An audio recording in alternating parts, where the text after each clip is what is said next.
So I will say hello, everyone, and welcome back to Sparkle on Substack, the podcast. We have got a really interesting episode today that is both a really insightful look into Adam here's Substack, but also will pose lots of questions for how you're showing up on Substack and what you might want to do with it. So I'll let Adam introduce himself in a moment. He's just finding his Substack so we can share screen, which I might have to give permission for.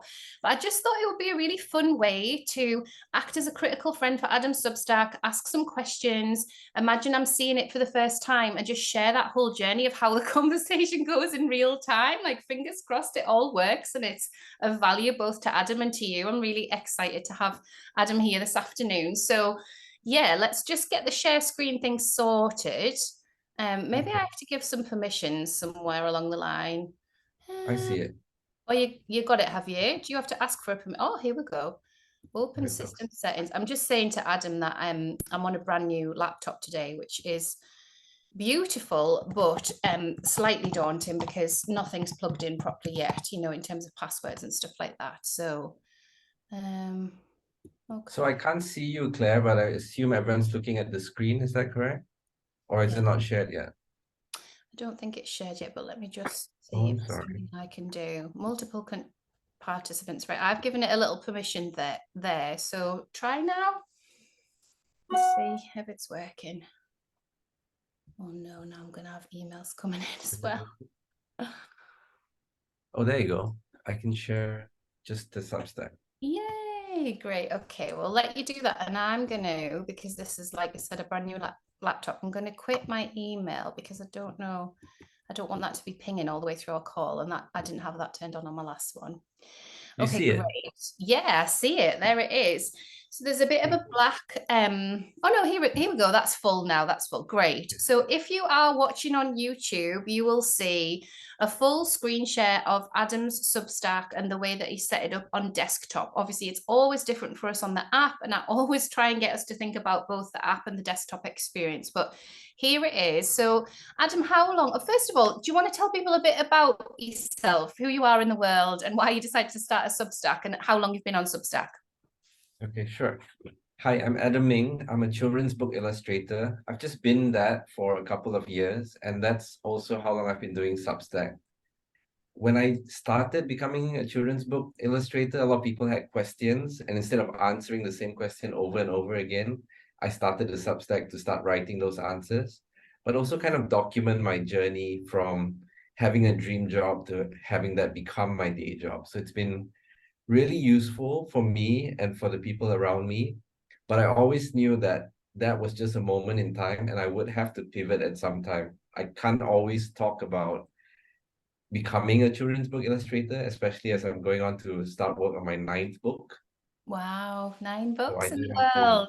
And are they change the available topic a bit. internationally or are they available? You're in the UK as well, right? No, I'm in Malaysia. Oh, wow. There you go. I just thought you were in the UK. See, it's so weird. And we were just saying, you get to know someone on Substack and you have this presumption. I think because we talk in real time a lot. So I always presume, oh, like Adam's probably in my same time zone, but no, different part of the world entirely. Yeah. Most of the books I work on are from the UK Mhm. publishers. I've got one from an American publisher coming out next month. So Okay. yeah. Amazing. So you thought it would be really helpful to have somewhere to house the questions that you were being asked frequently about the process of becoming a children's book illustrator, and also you wanted to share that for yourself, right? That's it. It's all housed But here. as well, when I was doing it, it was a great way for me to process everything that was happening, find the words around it. And I thought that was really helpful for me, at least. It's kind of like a journal, but Yeah. knowing that someone else is reading it as well. Yeah, nice, nice. And so you set your Substack up to be quite a visual space to spend time. So has that changed as you've kind of got to know the platform and you've grown what you want to do here? Or do you think this identity was something that you just had a vision for and then you've implemented?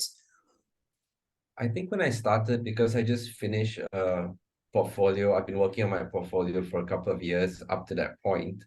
So I had a lot of visuals. I would just pick a random visual and add it to the text. Yeah. It's come to a point now where I can't share that much of my work. Oh, yeah, because So you need some to posts keep don't have it, any you need to visuals. So be it keep it started out. private. I get it. Yeah. Yeah. So it started out with a lot of visuals, and then I had to cut back midway. But moving forward, I'm trying to have a very consistent visual identity, as you can see. Yeah. And Yeah. if you look like just below the line, these are some of the older posts, and Hmm. some of the newer ones have a bit more Yeah. of an identity. And Yeah. that's quite intentional. And are these illustrations that you've made solely for Substack, or do they exist in another iteration somewhere? Are these just for Substack? Yeah. So I now write the newsletter a week before to give myself some time to do the illustrations. They're just for Substack. Yeah, amazing. What a lovely gift, though, for your Substack audience. And see, I'm asking that question. You could give that information, you could tell us, like, I've designed this for you. Like, there's always that kind of question of, does this illustration live somewhere else? Is it part of something else? Is it part of your Good website? point. And you're saying, no, actually, I am coming to the page both to write and to illustrate, to hold you as an audience, as subscribers in that, which is a really beautiful thing. It's also a bit of a memory aid. So I think each illustration will help lock that post or that idea in the mind of the user. It'll help them remember Mm, what they read. yeah. That's really the goal. Yeah.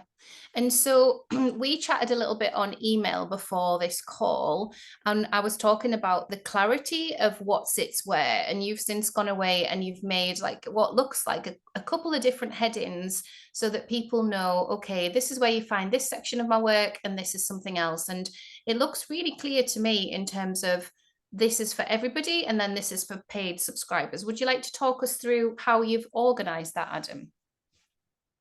Yes, sure.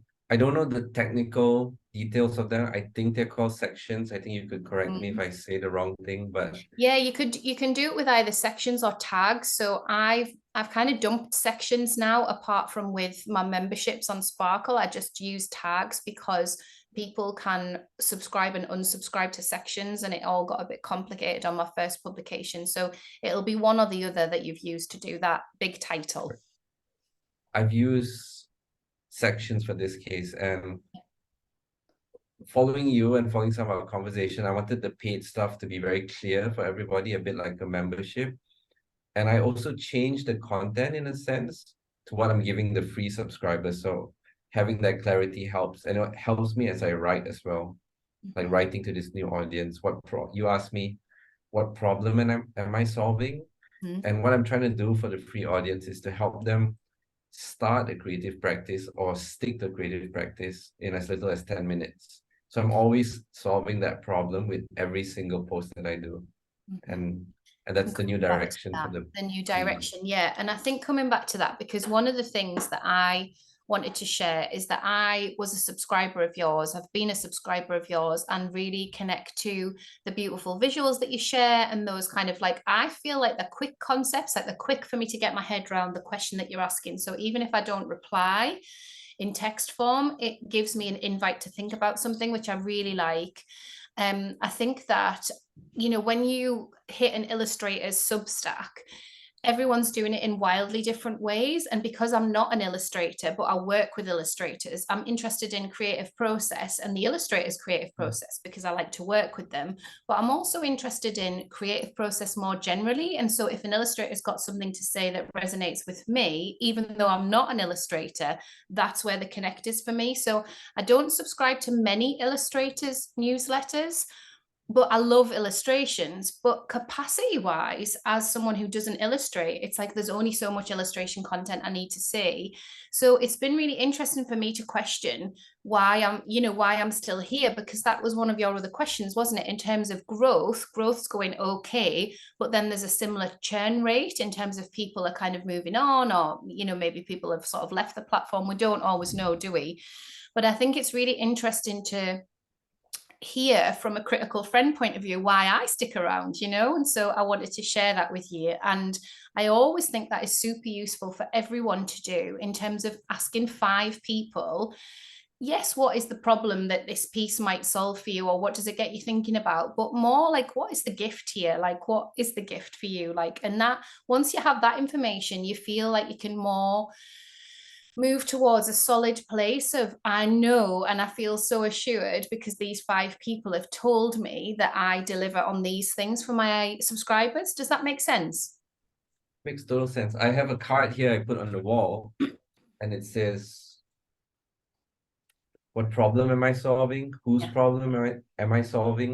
What benefits am I unlocking? And so on. So Mm. every time I've done the post, I look through the list and see if I've hit at least some of those points. Or Yeah, am I so just yeah, rambling? working through those and kind of working through that as a creative practice to serve the people that you're showing up for as well, because we are doing that as much as we can, talk about our own lives and self-expression. We want to serve our community, don't we? And we want those open rates to be high and for people to stay with us and for people to share our work.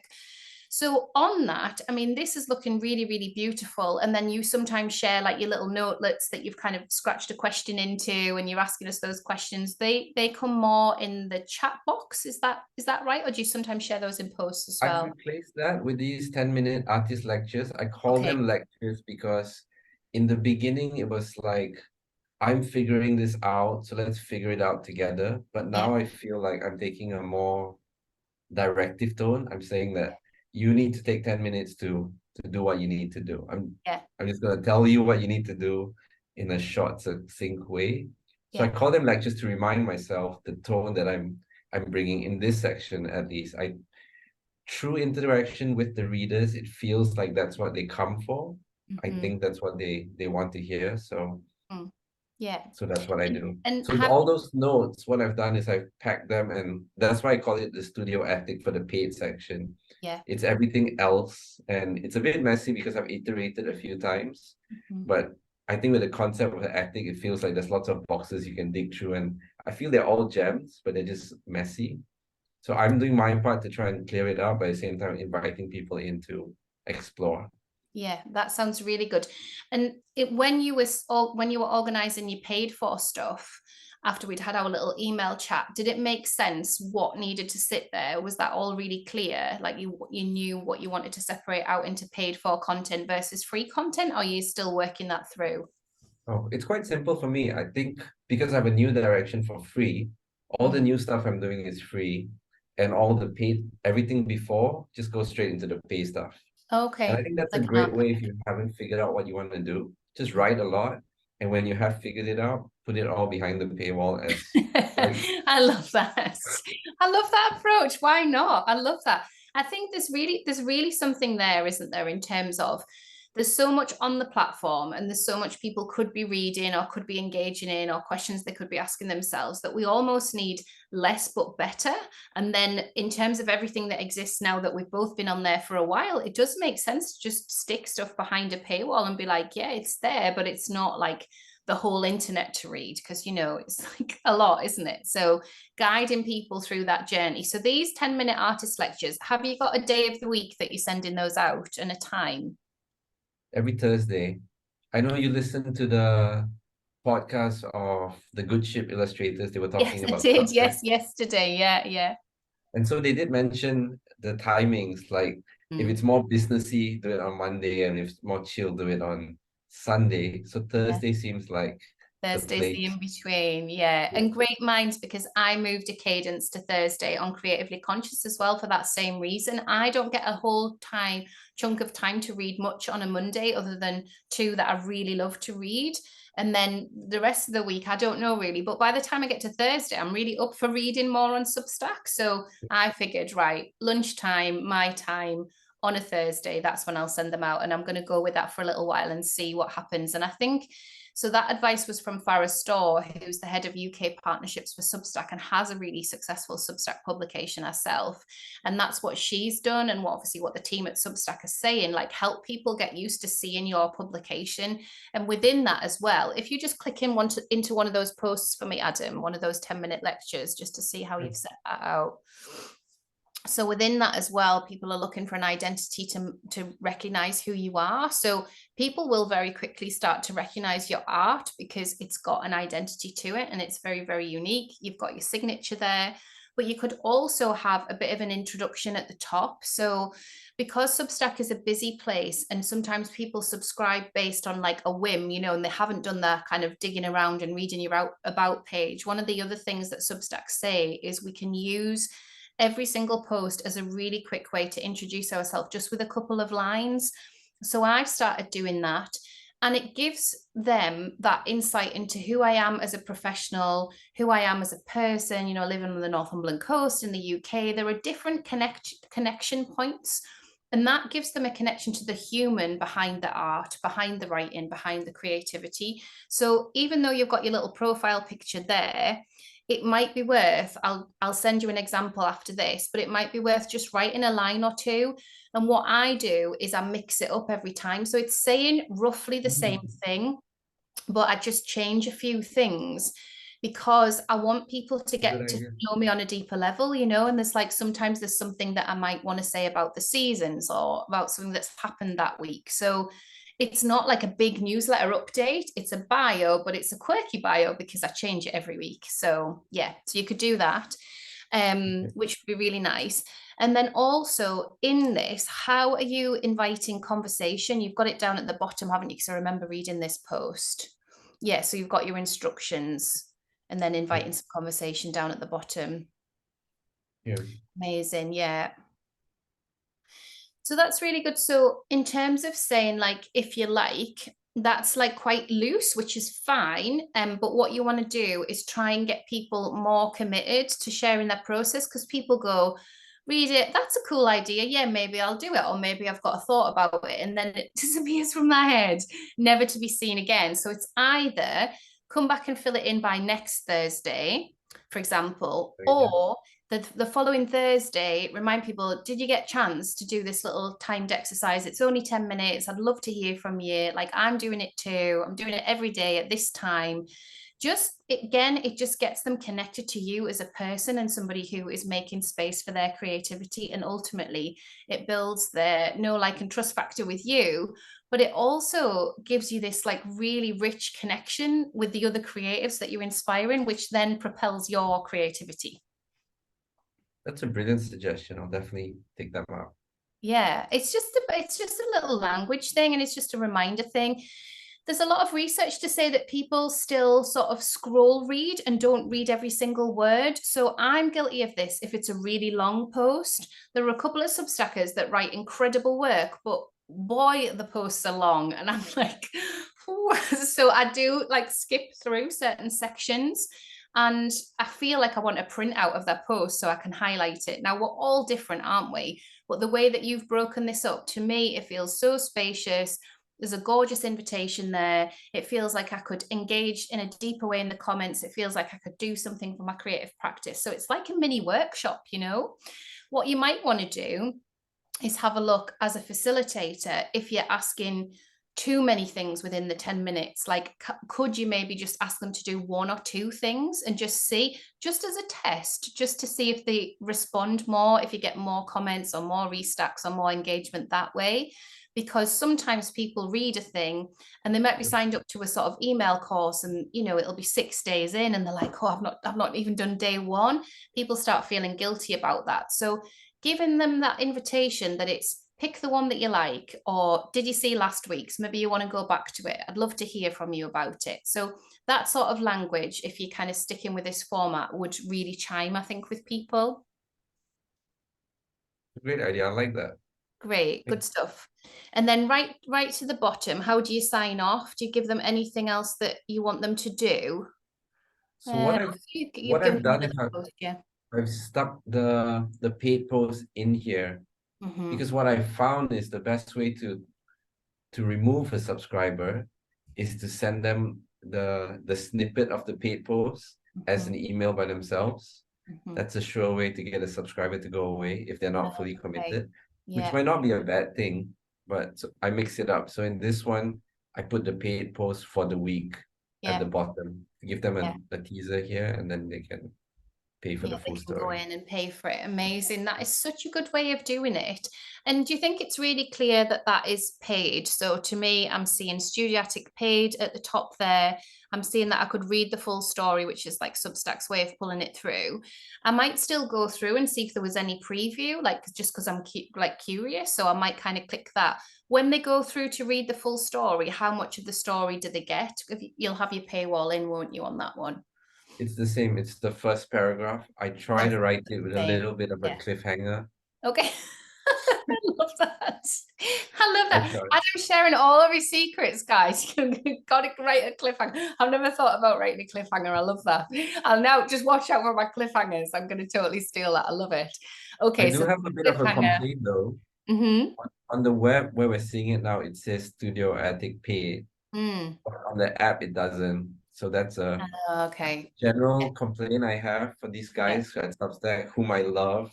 Yeah, we love Substack. I know we love Substack, but yeah, some things just don't quite work. I am so frustrated with chat this week. Like, I really want to use chat for my members, and it works really well. This really frustrates me having to scroll past everybody's noise to get to like speak to my people. I just want to be able to speak to my people right at the top of my feed. So I have mentioned it in open office hours a couple of times, but I'll go again. I might email them, be like, have you thought about this user experience? Make it more like WhatsApp. It's basically WhatsApp anyway, isn't it? But on Substack. Anyway, I digress. So if we go back to your homepage, Adam, and then I want to go to the top where you have your navigation, and I just want to have a look at those titles with you. So you Yeah, gorgeous, put them on. yeah, no, that's okay. If you just click on that one, yeah, that'll get us back. Yeah, so you've done your lovely word mark there, which is your style, perfect size. You see so many word marks where it's like a bit smaller, or it's a bit off kilter, or it doesn't quite work. I just think yours works so well. Well done. 5 stars for that. And then you've got a meetings tab, you've got your 10-minute artist lectures, you've got your Studio Attic page, and then you've got archive and about. So clear. It's really clear to me where I could go. So it's like led a little bit that the 10-minute lectures might be free, but you don't need to say it explicitly because it's right there, isn't it, on the page? So it's like, okay, I know I'm going to get to there. Then on your about page, could you click into that and show me what you've done for that? So on the app, as we know, people won't get those tabs to click into, but they will get the about page. But what we can do is link to those tabs and talk about those tabs. I love these photos. They're so cool. Yeah. Okay, great. Yeah. Perfect. Every Thursday. Why do people subscribe? Yeah. I've read all this as well, but I just thought it'd be good to look at it again. 650 newsletters. That's a lot of work. That's amazing. I used to write daily. Yeah. So you'd write from your desk. And then monthly invites to live Zooms with my picture book community. So you tell me, if I was an emerging illustrator, if I'd been to university and I've been trying to make it work for maybe a year, and I was still sort of flailing around and not really getting any clients, but maybe getting like a couple of free gigs, why should I come into this community? Like, why is this the community that I should join? What do you think? Me telling you now? Yeah, like just imagine I'd just left university and I was a really talented illustrator, but I literally that was it. You know, I'd maybe done a couple of free gigs. I was like, you know, really hopeful to get more, but I didn't really know what I was doing. Why should I pay and join for this community? Why do you think people should? Community is actually another Substack called the Illo Guild. It's my critique group. So there's 10 to 14 of us. Okay. And we rotate, but we've been meeting every week, every couple of weeks. Yeah. We're all starting out around the same time. We're starting to get quite interesting work. So we're starting a Zoom session because we couldn't let more than the 14 people in. But we felt that every time we met, there was so much good stuff in there that we wish we could share with everyone else. But we couldn't let more people in because if too many people are in the group, there's not enough time to do all the critiques and things like that. Got you. So Yeah. at the moment, we've worked out a way to have one of our sessions just us and another session where it's more community based. So everyone will be there and we'll talk about a topic. Like the next topic will be critique groups, why you need one, how to start one. I think a lot of people want them and there's so many questions around them. And there's Okay. also fear, like what people steal my ideas, what if I get bad feedback, things like that. So we'll Okay. talk about it. And so there's tons of experience to bring. I think between us, we've made like 60 books, possibly. Amazing, amazing. So there's a ton of expertise in the room. There's a ton of different styles. There's a ton of different experiences that have happened in terms of making a career work as an illustrator, as a picture book illustrator, and all of the different guises. So if what I would advise is if you could build a page, you don't have to put that page anywhere in terms of your navigation, but if you build a page to say what that community is and just link to it, because that way, if someone is on the fence around which community to join, they see all of the value of that Zoom. I've just seen, since I've been on Substack, more and more people offering Zooms. And I was really clear when I set up Sparkle, like, yes, it's co-working, but it's not co-working like all say hi and then co-work and then the end. Like, I really wanted it to be something that was really rich and expansive and really deep. And I realized I hadn't really said that anywhere, so I knew it, but nobody else really did. And I was like, oh, I've really got to set this out because it's a lot of energy and I want people to come with that energy as well. And they've all been amazing. But I think the expectation is, because there's so many different Zoom invites around the internet and around Substack and free challenges and all of this sort of stuff, it's like, what is the preciousness? Like, what is the gold in yours? And you can say how long it's been running. If people are comfortable, you could say who else is in there with you. You can say the type of topics you've covered in the past. You can say whether it's recorded or not, how much time it should take up. Maybe people have got a prep beforehand if it's like a critique session. So yeah, all that stuff could go on a page and then you can just link to it. That's a great point. Yeah, I've never just tried gives the you a little pages bit feature, more. but that's a good way to use that. Yeah, yeah. And it could be a post as well, because you get a URL for a post. But the reason I would make it a page is that it's quieter, it's in the background. You only click it if you need to click it. If it's a post, you're more like, it's more that newsletter vibe, like you're telling people about something. Whereas, you've been doing that for however long. So it's just about making it more clear, I think, what that is. Go to the top again for me. Great. So it's great that you have your bio there. You might want to give people just like a little hint towards the personal, like, what do you love in life? What do you spend your time doing? Like hobbies based stuff. Like, this is super, super professional, which is great.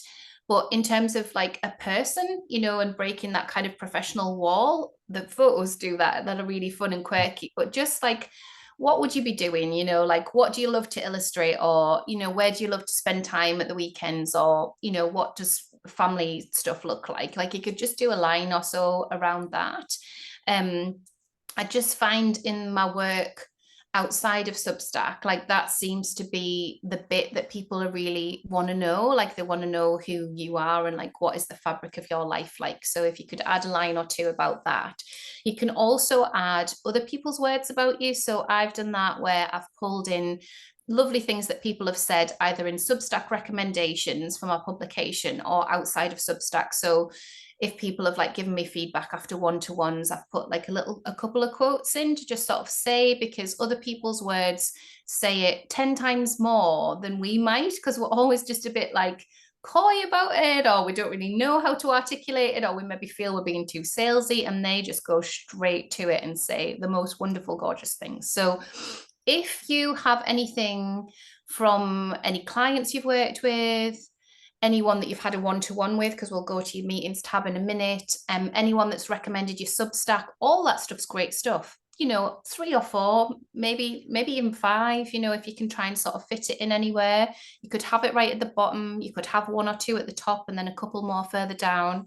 But I think, again, just people getting that social proof of who you are in the world would be great, and that more personal Do you side of. think I should stagger it, not have it all in one place? I think it'll be really clear to you once you start designing it. Like, once you've got the words, whatever those words are, whether it's from a publisher or if it's from a client or it's from someone who's recommended your Substack, I think it'll be super clear. So if you're trying to trick people into like paid subscriptions or free subscriptions, maybe there are just some amazing words from people that are already in your community that you could share.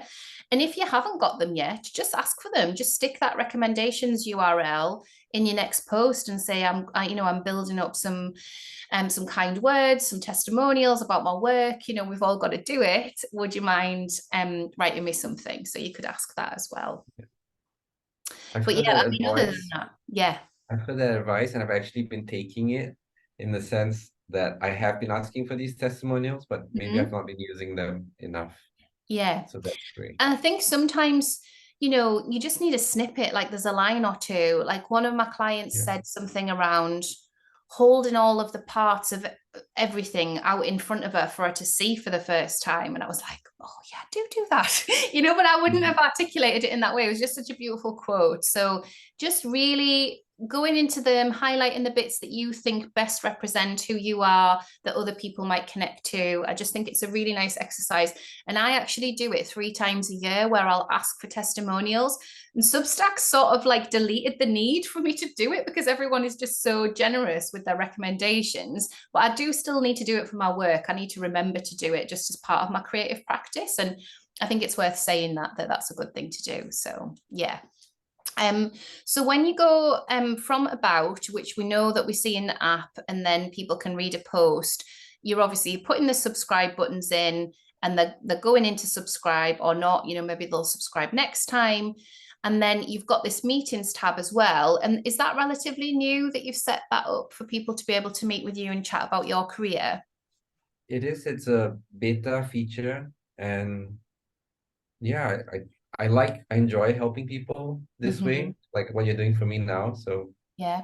So that's great. And yeah, I don't know what else to say about it. Well, It's it's good. I think it's good because you've got that, so Farah said on the last call, oh, I think it's all rolled out. Everyone's got it now. I haven't got it. And I've only seen one other Substacker with it. So I think while you've got it, use it, like get that URL in all of your posts, like tell people what they're going to get by meeting with you. It's yeah, really reasonably priced. I just think it's a great thing to offer because once they roll it out, everyone will then be like, oh yeah, just everyone can book a meeting with everyone, and it'll just be like a sea of meetings going on, which is lovely.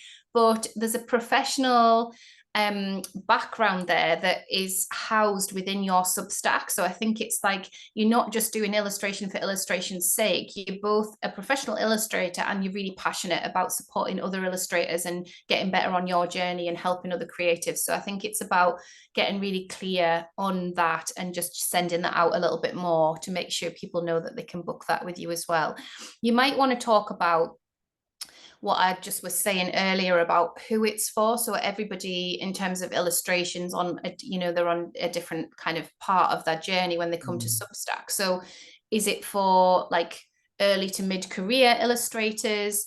Is it for just people that want your creative advice?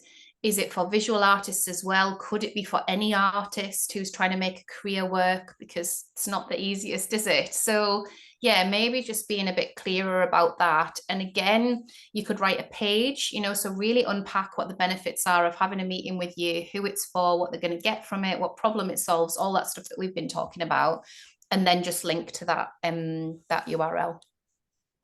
that makes sense. Great, fab.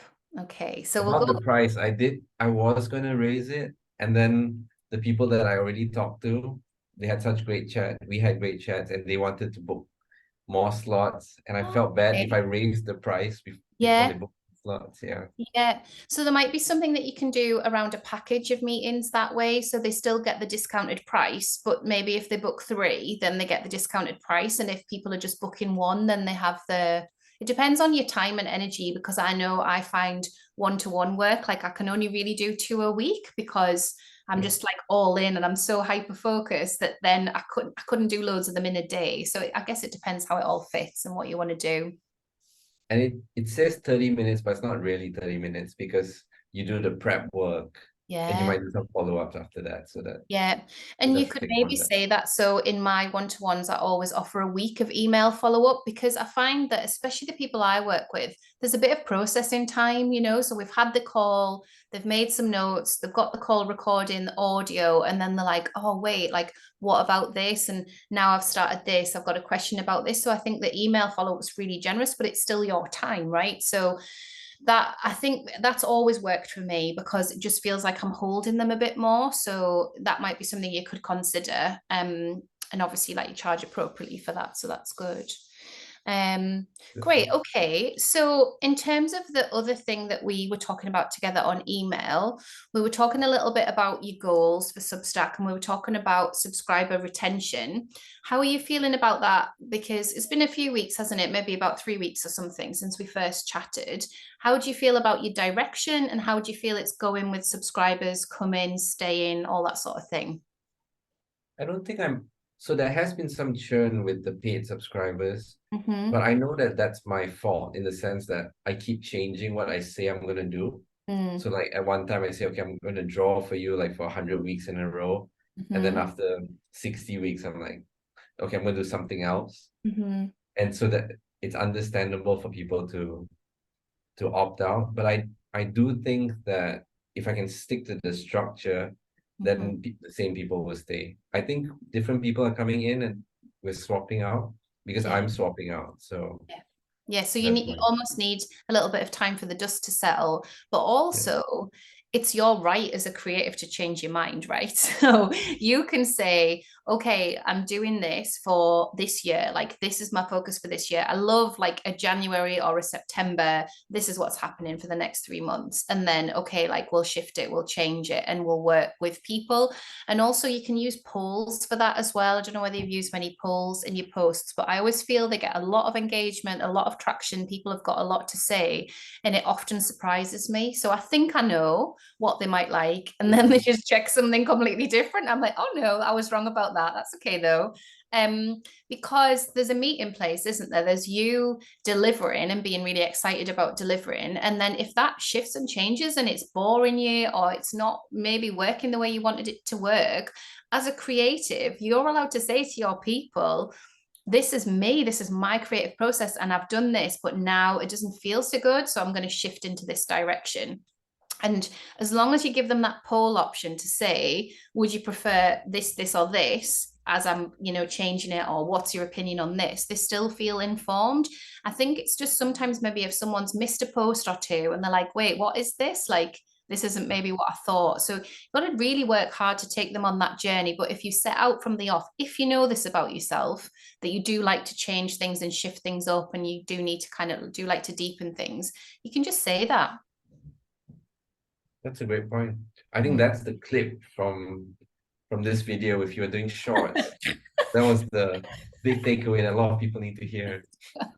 Yeah, I do know what I'm using this amazing technology called Cast Magic for Okay. transcribing these podcasts. So it is really, really good. And I've used Substack's inbuilt transcription as well, but the Cast Magic pulls out the key themes and it's like a real shock, every time it goes through and it's like, these are the key themes. I'm like, oh wow, okay, good. It's just such an inventive thing in conversation to have your key themes reflected back to you. I'll send you it afterwards. It's very good.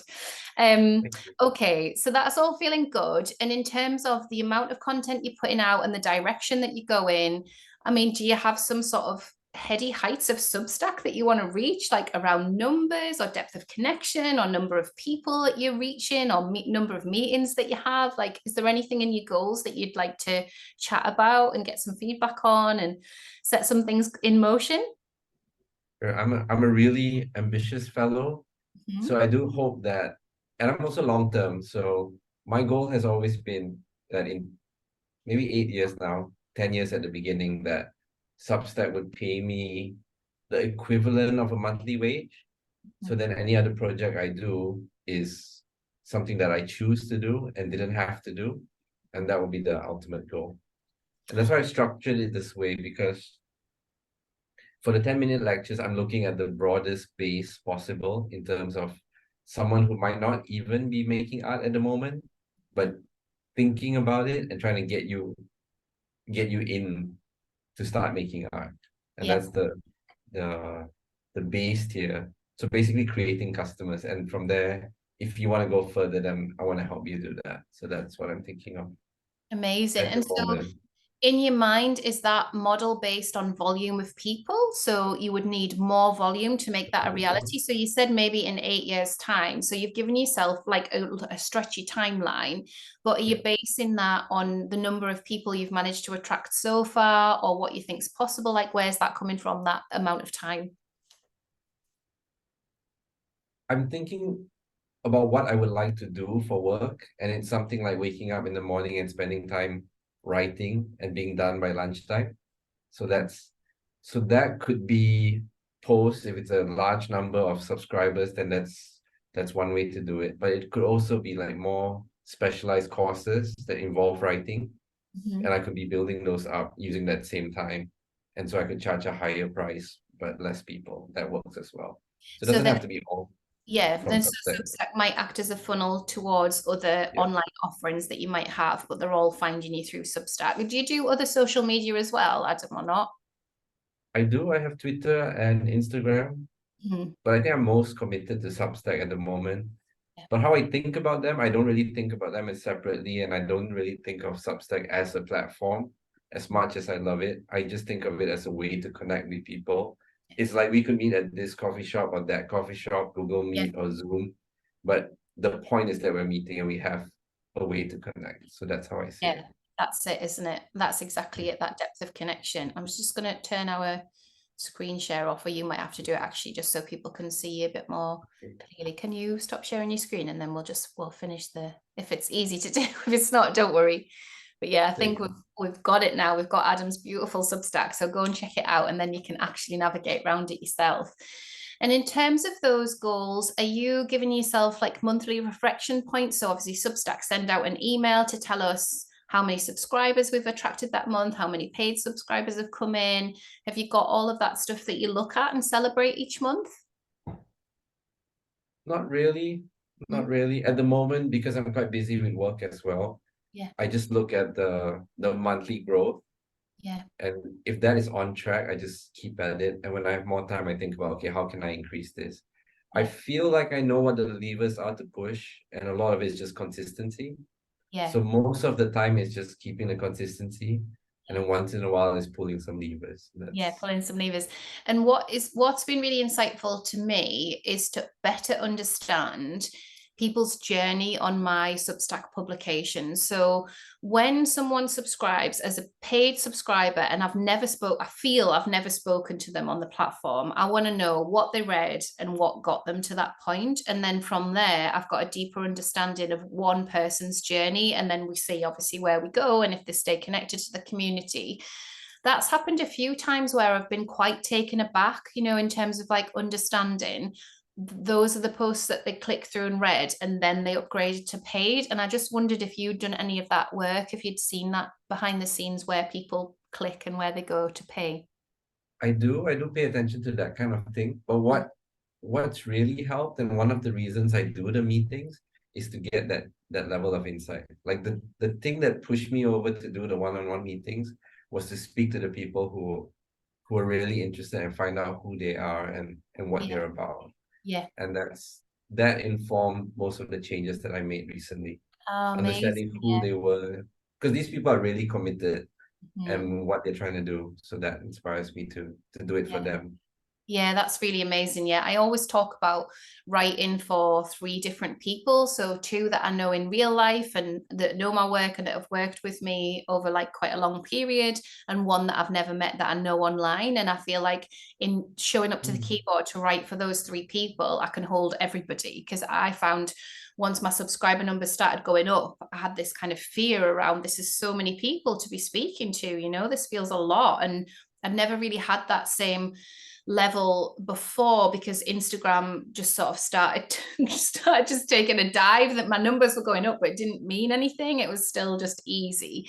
Whereas Substack, it really meant something, and I feel like there's something in that, there's some magic in the work that you're doing already that will really help propel you. So there's something in the benefit that you bring to a paid subscriber that I think that we do need to do just that little bit of work on, just nudging and understanding to keep them. Because one of the things that you've said to me is, they come but then they might leave again, so we need to understand what's going to make them stay. So for me, it would be someone that pays annually, and when I see them in person, they're like, oh yeah, that's me, like I'm a paid subscriber, like for life, like I don't know that anyone would say that, but that would be what I would aim for, right? Because that gives me stability to keep showing up, to keep creating content, to keep really digging into what people want, and that reassurance as well that it's like a given, you know, it's a given they're going to keep paying for it. So yeah, there's maybe just something in you better understanding what makes people pay for an annual subscription versus monthly.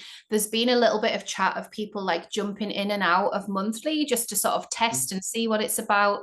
And I know on my old publication, my first publication, I should say, it just made me freeze. I hated it because I write so personally behind the paywall. I hate it. I was like, I do not want this at all. So I upped my monthly subscription, and the paid subscribers are very, very gently increasing and some like drop off, and that's fine. And I'm totally fine with it because I'd rather do it that way than have people jumping in and out. And that energy shift for me of thinking, okay, like that's amazing, I'll welcome them in with an email, and then either I don't hear anything or the following month they jump out again.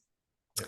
You know, it's fine for people to do that, but it's not fine for me. It didn't feel good for me. So the reason I'm sharing that is just to see if there's something in that psychology of maybe you're totally fine with it monthly, coming in and out, and more coming in than come out, and then it all works out, and that's great. But maybe there's something that you can do to better understand what that annual subscription could feel like, because then you get to your goal quicker, right? So it's like Yeah. 5 years instead of 8 years. Whereas if you've still got people coming in and out, then that's going to take longer potentially. That's a good point. The way I'm thinking about it now is because I mentioned the attic is a bit of a mess. I don't mind too much, Mhm. like when or where they're coming in, but I'm trying to build it out to be more modular and more like series. So Yeah. over time, the value goes up. So now it's a series of 35 steps of how I got here. And the next series might be like how to find your style and so on. So they're almost like mini courses or workshops in the form of these newsletter chains over the weeks. Yeah. So then I'd be confident to put the price on and also raise the price, because first you get one thing and now you get two things and three things and so on. And so the value goes up that way. So I Yeah. do hope to charge like 20 or 30, $50 once Wow. there's a lot Okay. in there. Yeah. Yeah. Yeah, that's great. And I think with paid subscribers as well, you've got to remember that they're often, you know, they've got lots going on in their lives. So often people will say to me, where do I find this thing? And I'm trying so hard, especially on Yeah. Sparkle, to make it really clear, okay, like here's the calendar, this is where you get the Zoom link, you know, and experimenting with, do I need to email them to remind them a few days before and then on the day, you know, like what can I do to be of service to make sure that it's in their diaries.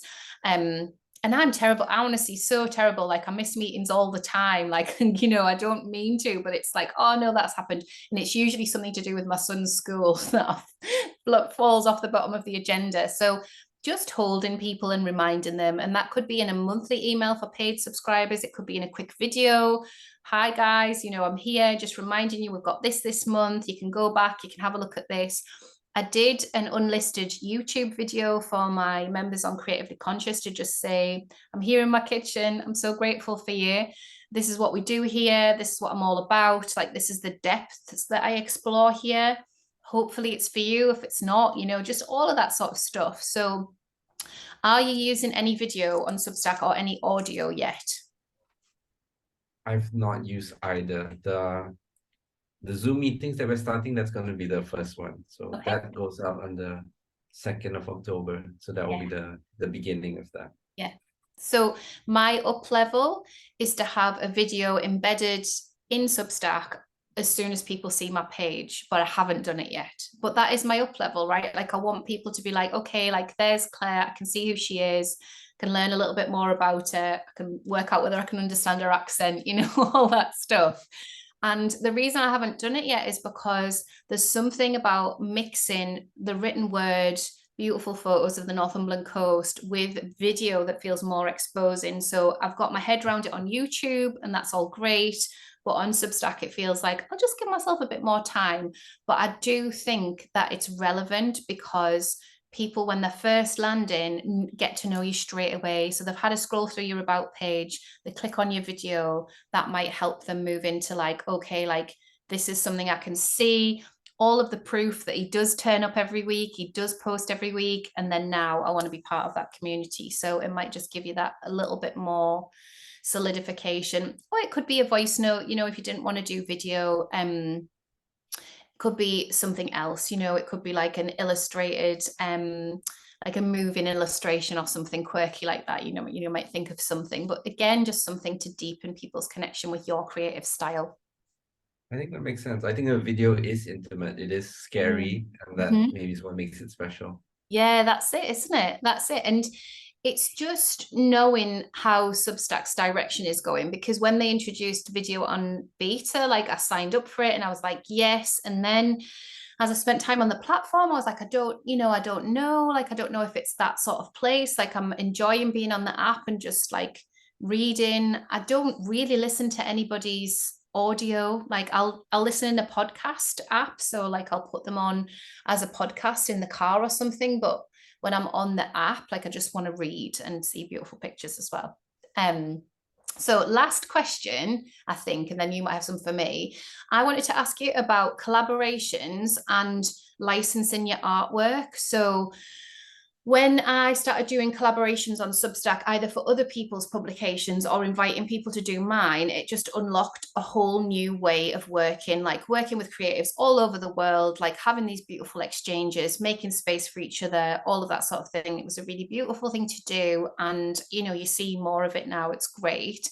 And Yeah. then artwork, people are looking for artwork for their Substacks, right? So I wanted to understand from you, like, have you thought about that? Have you been approached? Like, what's that feeling like? I have thought about artwork for Substack. In fact, I've done a little bit of artwork for Substack, and Have you? I did talk to them about having like an icon library or something like that early on. Okay, yeah. Yeah. But I haven't taken it much further. I am a little bit busy at the moment, so I can only do Yeah, so much. you've got loads on. Yeah, that's the thing, isn't it? So again, it could go into multiple places, but I'm seeing more and more people will put a beautiful illustration at the top of their Substack. Creatives want that, writers want that. So I didn't know whether it was worth just mentioning that to you, that I'm feeling like that's what people want, the unique illustration. So I work with an illustrator for one of my projects, Trina, she's called. She's also in Northumberland. And I've found her process to be fascinating. So she'll send me these roughs she calls them. I don't know whether that translates well, but that's what she calls them. And they're beautiful. And I want to share them with my audience. So I do. And then we'll get to the final piece. And then the project will sort of get a flyer or whatever it needs to get. But that's been really lovely to do, because it just offers that little bit more depth of connection to like the other work that I do outside of Substack. And I noticed around the same time, there was a couple of illustrators offering sort of license-free downloads as long as they got credit. So saying you can use this illustration or set of illustrations on your Substack as long as you credit me and link back to my Substack. And I just wondered, had you had that thought about putting any of your artwork or illustrations into a page or a space that people can download them? I think that's a great idea. And because we have the Elo Guild, which I told you about, there's like 14 of us. If we pool our illustrations in a team, I'll run it by them. I think that would be quite cool for Yeah. people to go and say you can use any of this with credit. Yeah, I think people are really looking for it. And I think the people that are making money on Substack and kind of treating it more like a job, they already pay a specific illustrator that has now become their brand identity. And I think it's a real opportunity for income for illustrators. So I don't think that we should ever, as creatives, give things out completely for free. But I think if there's something that nudges people into something else potentially, it could be that for your paid community there are a set of cool icons or something that they could use as page breaks, or maybe somebody can win the opportunity to have like a word mark designed or a logo or something, like just something like that, just ideas. There's a skill set there that I think people are really hungry for. And I'm seeing a lot of people use Canva, but I need to be careful what I say, but I really struggle with Canva because I'm not a designer, and I know when I go on there, it's going to take me ages. I don't want to change the templates too much because they look good, but I also want to change them enough so that they're not just a template. But then on Substack, like things are coming in and it's just visually like not the best it could be, right? It's not someone's who is not a professional designer or illustrator has gone to Canva and gone, yeah, that like looks okay. But for like to be really critical, it's like it actually pulls the quality of that Substack down at times because they're writing so good. And then there's just this bonkers Canva thing going on. And you're like, oh, And I think we saw loads of it on Instagram. You have to be careful. Yeah, it's just I am just being really honest, because I think there's a professional connection there with professional designers, professional illustrators that we can strive towards, right? So I feel like, again, even with Canva, like if someone gave a tutorial about like how to use Canva in a really easy way just to make like a beautiful logo, say for example, because it is easy to use, but it's not easy to execute something that looks amazing. It's just not, you know, what that is a professional commission, in my opinion, you know. So I use Canva. My page break from Substack that I use on Substack was a Canva download, and it's great. It's given me lots of freedom to be able to mix visuals with writing, but I still think there's this space where I'd love to just come to you and be like, right, Adam, like I've got like 10 different commissions for 10 different Substack posts in like 2024. Like, can you fit them in, and how much would that be? You know, like to have that exchange, I just think would be really exciting. So I'm just trying to up level everyone to like when we're all making salaries on Substack and we can all like just come to illustrators and be like, let's just all work with professional illustrators. It'd be amazing. I'm glad you brought that up, and I'm glad that people will be thinking about this and hearing about this. It is something that I've thought of like for years now, but just getting the thing rolling. And I think in some of the office hours, they do try and get this ball rolling as well. But I think there's some Okay. education needed, especially Yeah. on the part of people commissioning. They Mhm. might not realize how much things cost and what they're really worth. Yeah. And I Yeah. think it's a responsibility of someone like me to help them Well, understand how to commission. I would love that, and I would love that from your collective, because I think it's so important that we understand the process, the licensing process, the fact if it's exclusive or non-exclusive. Like these are all stuff. This is all stuff that sits within the illustration world, right? And we don't necessarily know about it. I do because I've worked on commissions and stuff. But if somebody is curious, you know, it just would be really nice to have all of that laid out, you know, what might be possible, how long it takes, you know, what you're really asking. I think there is, in especially with illustration, there's this kind of like sense of like, oh well, you can just quickly do it like a child would, and it's not that. It's like years and years of expertise and like fine tuning and all the materials and all of that. Like I just think that would be so valuable to tell people about. I don't want to send you off in too many tangents, but I just really wanted to just really wanted to explore that with you, just as an idea for where that I'm might glad sit. you did. I will talk to the group about it, and maybe Yeah, we'll do one of our Zooms on that yeah. topic. If we did, would you like to attend on Oh, for sure. like Yes, a the time zone works okay. Yeah, that'd be really good. Yeah, sure. yeah. It'd be really And nice to you could share, like, represent the writers and ask us mm, questions. It'd yeah, be a bit of a back and forth, and we'll yeah, prep for a bit. sure. Yeah, I just think there's something really valuable in illustration sitting with like high quality pieces of writing, illustration, like giving you a deeper connection to the person behind the publication, Substack acting like a glorious magazine. Like there's just so much Yeah. scope, isn't there? So it depends which direction people want to go in, because there are people that will just never do video and never do audio on Substack. There are people that will barely show their face there, but they might be the ones that want to commission illustrations. So there's so much scope, isn't there? And then on the collaboration side, in terms of growing your Substack, have you collaborated with others on Substack? Do you want to? Like, have you got time to? I am starting, but it's largely through watching what you have done so far. The Illo Guild is a collaboration, so it's a bunch of us. We all have our own Substacks, but we also have this shared Substack. So that's one. I'm doing a drawing thing with Beth Spencer in a Oh, couple yes, saw few that. That'll months. be really Yeah, fun. Yeah. yeah, that should be fun. So Yeah. I'm starting these baby steps. Yeah, definitely. And I think as you kind of start to set more chunky goals for the season that you're in, and by that I mean we've got the 8 years, you know, we're looking at holding that big picture. But in the here and now, you know, if we broke down, okay, we're gonna every 3 months we're gonna renew and have a look at that. And I'm gonna do this over in the Sparkle community where I say, okay, like what are your goals for Substack for the next 3 months? And then I'm gonna come back to everybody in the 3 months later and say, okay, like how did we get on? How do we feel? Because for me, I feel like Substack has changed a lot since I first started the platform, and I've had to move with that and set new goals and expectations for myself, but also my community have come with me on that. And this beautiful co-created space is giving me like this whole new lease of life. So I think it is worth having a think, and like with your other bit of paper, you know, just having them jotted on the wall, because sometimes the long term can actually be tripping us up. Things could be available much more quickly than you think. That So makes yeah, sense. I'll leave you with So in that terms of nugget. numbers and shorter term goals, I'll give you a couple. The next one will be to hit 2,000 free Yeah. subscribers Mhm. and then 100 paid subscribers. So those would be the most immediate goals. Amazing. I'm And about. statistically, you know, it's great to have like the statistical goals, and then there's the other goals in terms of like, so I set myself some around number of collaborations, number of recommendations, you know, those sort of other things, and also that kind of tightening up what I do, like how I set things out. Like there are those sorts of other more holistic goals for the publication that I have as well. But we'll talk more about it in the community over on Sparkle. But before we finish up, Adam, have you got any questions for me? Is there anything else that you want to ask or delve into as part of this chat? I feel like we've done so much already, We've so done so much, I know. I've got a lot to do.